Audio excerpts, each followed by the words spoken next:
अस्सलामुअलैकुम, my name is Mushtaba Ali. आज की इस वीडियो में बहुत दिनों बाद आया हूँ। आज की इस वीडियो में हम पढ़ने वाले हैं जी असाइनमेंट ऑपरेटर और एक और ऑपरेटर भी पढ़ेंगे। पहले अब हम पढ़ते हैं जी असाइनमेंट ऑपरेटर। शुरू करते हैं। मैं वीडियो बहुत ज़्यादा लेट ला रहा हूँ कुछ इश्यूज़ की वजह से, लेकिन अभी मैं 1-2 दिनों तक वीडियोस प्रॉपर्ली 1 डे में 2 से 3 अपलोड करूँगा। तो अभी हम पढ़ लेते हैं जी assignment operators. Assignment operators are responsible for assigning a value to a variable constant. Variable constant को जो हमने वैल्यू असाइन करनी होती है उस ऑपरेटर का यूज़ करते हुए हम वैल्यू को असाइन करते हैं।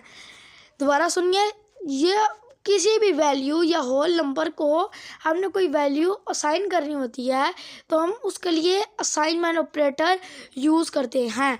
हमारे पास यहाँ पर 1 2 3 4 5 6 असाइनमेंट ऑपरेटर हैं, जिसमें सबसे पहले आता है जी इक्वल आता है जी A B C is equal to B, value of A B C is the same as value of B. दूसरी बार ये एक बार ये आ गया तो हम इसको एक बार ही पढ़ेंगे। यहाँ पर आप देख सकते हो, यहाँ पर हम इसको एक बार ही पढ़ेंगे क्योंकि 2 बार ही आ गया। अब हम आ जाते हैं जी अपने माइनस पे। Minus is equal to A B C minus is equal to new value of A B C is A B C minus B. अब ये जो है ना A B C minus B, इसमें से माइनस हो जाएगा A B C. Multiply is equal to A B C multiply is equal to B, new value of A B C is A B C multiply by B. मतलब कि जो हमारी new value लिख लेगी वो ए B सी और B को multiply करके लिख लेगी। उसके बाद हमारे पास आ जाएगी जी division is equal to A B C division is equal to B, new value of A B C is A B C divided by B. वही बात है जो सारों में है। इसके बाद आ जाता जी हमारा modulus is equal to A B C. यहाँ पर एक गलती हो गई है, ये देख सकते हैं आप। यहाँ पर आप देख सकते हैं, यहाँ पर देख सकते हैं, यहाँ पर मॉडुलस लगा हुआ, लेकिन ये डिवीजन की जगह मॉडुलस लगा लें। देखा आगे लगा हुआ है new value of A B C is A B C percentage, मतलब कि मॉडुलस बी। सिंटैक्स वही है जो मैंने आपको भी पढ़ाया है। सिंटैक्स एग्जांपल मतलब कि आप इधर कौन सी भी वैल्यू रख सकते हैं, वो आपकी मर्ज़ी की है। इसके बाद कोड पढ़ लेते हैं जी। कोड बहुत ज़्यादा ज़रूरी होता है, तो कोड को ज़रूर देखा करें, मिस नहीं किया करें, क्योंकि फिर प्रॉब्लम्स हो सकती हैं, बहुत ज़्यादा एरर्स आ सकते हैं। क्योंकि इधर तो जहाँ पर आप जो चीज़ें देख रहे हैं ना, यहाँ पर भी फुल जो कंपाइलर को बताने के लिए हैं वो सही नहीं है। इधर सेमीकोलन रहता है, इधर बहुत सी और चीज़ें रहती हैं, तो इसलिए आप कोड देख लिया करें। Int x1 is equal to 5 semicolon console to write line value of x1 x1 plus x1, मतलब कि वैल्यू ऑफ x1 है जी x1 के बराबर x1 plus is equal to 5, मतलब कि अब इसका आंसर आने वाला है जी 6।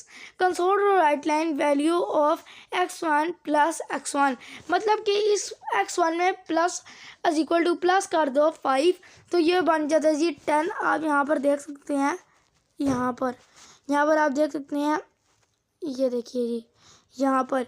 और इसके बाद है जी हमारे पास इंट मतलब कि integer X two is equal to 5। वही बात आ गई, console row write line value of X two ratio quotes double quotes plus x2, तो इसमें माइनस करा दो। ऐसे ही मल्टीप्लाई में, डिवीजन में मॉडुलस पढ़ लेते हैं हम। Int x5 is equal to 5 console write line value of x plus, यहाँ पे देख सकते हैं आप स्ट्रिंग कॉन्टिनेशन हुआ है, इस स्ट्रिंग कॉन्टिनेशन को हम आगे पढ़ेंगे। x5 उसके बाद है जी x5 modulus is equal to 5 console write line value of x5 plus x5। और यहाँ पर देख सकते हैं जिसका आप आंसर भी देख सकते हैं, ये देखिए जी यहाँ पर उसको हमने डिवाइड किया, 0 को 0 से डिवाइड किया, 0 को 5 से डिवाइड 5 को 5 से डिवाइड किया, तो हमारे पास वो कम्प्लीटली डिलीट हो गया, मतलब कि वो माइनस हो गया, तो हमारे पास जो आंसर है वो 0 हो गया। अभी हमने पढ़ लिया जी असाइनमेंट ऑपरेटर। अब हम पढ़ लेते हैं जी कंपैरिजन ऑपरेटर। कंपैरिजन ऑपरेटर किस लिए हम यूज़ करते हैं इसको भी देख लेंगे। इस कंपैरिजन ऑपरेटर का कितना यूज़ है ये भी देख लेते हैं, और इसको किस तरह यूज़ करते हैं वो भी देख लेते हैं। अच्छा जी, comparison operators are use to compare two values. आपको जैसे कि पता होगा, इसके नाम से पता चल रहा है कंपैरिजन मतलब कि कंपेयर, दो वैल्यूज़ को कंपेयर करने के लिए जो हम ऑपरेटर यूज़ करते हैं उसको हम कंपैरिजन ऑपरेटर कहते हैं। हमारे पास यहाँ पर 1 2 3 4 5 6 ऑपरेटर हैं कंपैरिजन के, जिसमें हमारे पास इक्वल है, इक्वल टू इक्वल, फिर इसके बाद नॉट इक्वल टू, फिर लेस दैन, फिर ग्रेटर दैन, फिर ग्रेटर दैन और लेस दैन इक्वल टू है। यहाँ पर सारे आप देख ही सकते हैं। ट्रू फॉल्स, ये भी ट्रू फॉल्स में ही है क्योंकि बुलियंस की हैं या डेटा टाइप्स। और अभी हम अपने सिंटैक्स को देख लेते हैं, मतलब के कोड को। अच्छा जी, हमारे पास दो हैं जी, हमने दो बना लिए जी वेरिएबल। वेरिएबल किस तरह बनाए, पहले हमने कीवर्ड लिखा, फिर उसके बाद हमने क्लास लिखी, मतलब कि int x is equal to 5, int y is equal to 5।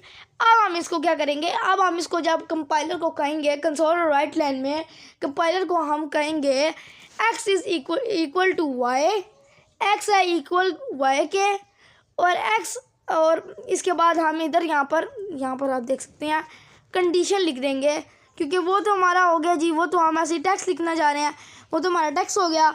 लेकिन अब यहाँ पर हमने लिख दिया जी अपना जो असल काम है, हमारा जो है असल काम, वो हमने लिख दिया। तो इसने क्या कहा कि हमने इसको कहा जी 5 इक्वल है 5 से, यहाँ पर देख सकते हैं, यहाँ पर अभी 5 इक्वल है 5 से। तो इसने मुझे क्या प्रिंट करके दिया कि हाँ भाई 5 is equal to 5, sorry x is equal to y।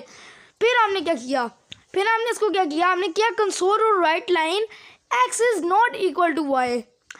फिर इसके बाद हमने अपनी कंडीशन लिख ली, ये जो है ना, ये वाला ऑपरेटर ऐसे वाला, इसका मतलब ही नोट है, इसका मतलब ही नोट है, ठीक है जी, नोट है इसका मतलब।